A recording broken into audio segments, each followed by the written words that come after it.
There's a moment right before you lose control. A half second where your brain goes blank, your chest tightens, and you can literally feel something taking over you. And you know you shouldn't snap. You know you shouldn't shut down. You know you shouldn't say that thing you'll regret. But you do. Almost like you weren't the one making the decision. Here's the truth most people never hear. You don't lose control of your emotions because you're weak. You lose control because a younger version of you is driving your reactions, and your adult brain isn't the one in charge. If that sentence hits a little too close, stay. Because once you understand the psychology behind emotional breakdowns, your entire life starts making sense.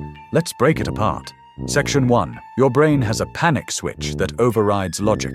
People love pretending they're logical, but the brain isn't built that way. It's built for survival. When you get overwhelmed, threatened, embarrassed, ignored, or disrespected, your amygdala flips into survival mode. It literally hijacks your thinking brain. That's why you say things you don't mean, feel emotions way stronger than the moment deserves, snap at people who didn't cause the damage, shut down even when you want to fight back, cry without understanding why it's not personality. It's not bad behavior. It's biology in panic mode. And the wild part? Most people live their entire lives reacting to life like that, from a scared, impulsive version of themselves. Section 2. You're not reacting to the moment, you're reacting to a memory. Think about it. Why do small things trigger you more than big ones? Someone raises their voice a little, and your whole body tightens. Someone ignores your message, and your stomach drops. Someone jokes about you, and suddenly your face gets hot. That reaction isn't about now. It's about then. Your nervous system connects current triggers to old wounds, old humiliations, old rejections, old moments where you weren't safe. That's why the reaction feels bigger than the situation, because your mind isn't responding to the moment. It's responding to the memory the moment reminds you of. That's what psychologists call an emotional flashback. And honestly, it's terrifying when you finally realize it. Section 3. Suppressed emotions always come back, louder. If you grew up being the quiet kid, or the easy one, or the strong one, you probably learned early that showing emotion only made things worse, so you swallowed it. You hid it. You forced yourself to be calm even when you were overwhelmed. But here's the thing no one tells you. Unexpressed emotions don't disappear. They stockpile. They stack up like pressure in a sealed room, and eventually they blow. That's why people explode over something tiny. It's not about that tiny thing. It's about the last 50 things that were never expressed. Suppression feels like control, until it isn't.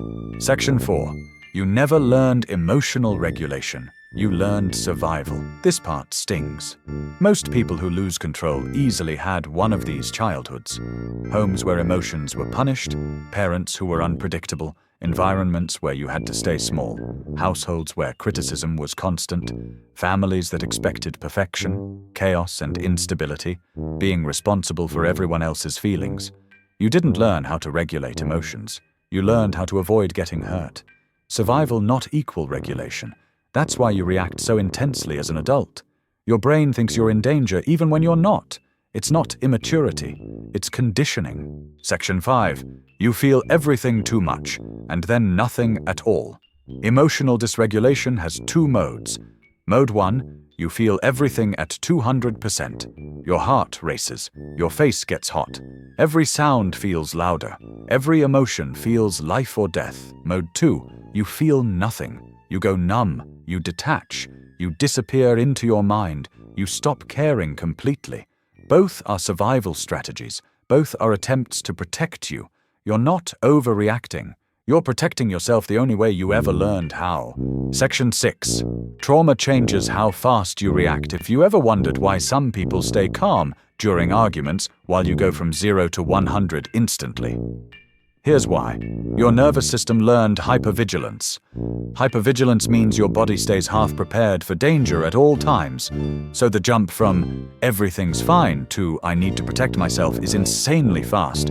Your body reacts before your brain can understand the situation. That's why emotional reactions feel automatic.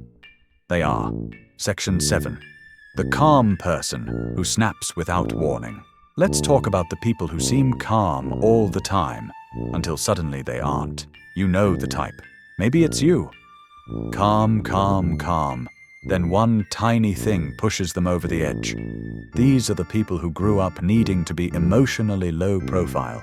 They learned to stay quiet, stay polite, stay unproblematic. But being calm was a survival costume, not a personality. And costumes always rip under pressure. Section 8. The truth nobody tells you. You're not losing control, you're losing capacity. Humans don't lose control randomly. They lose control when their emotional capacity is full. Think about it like this.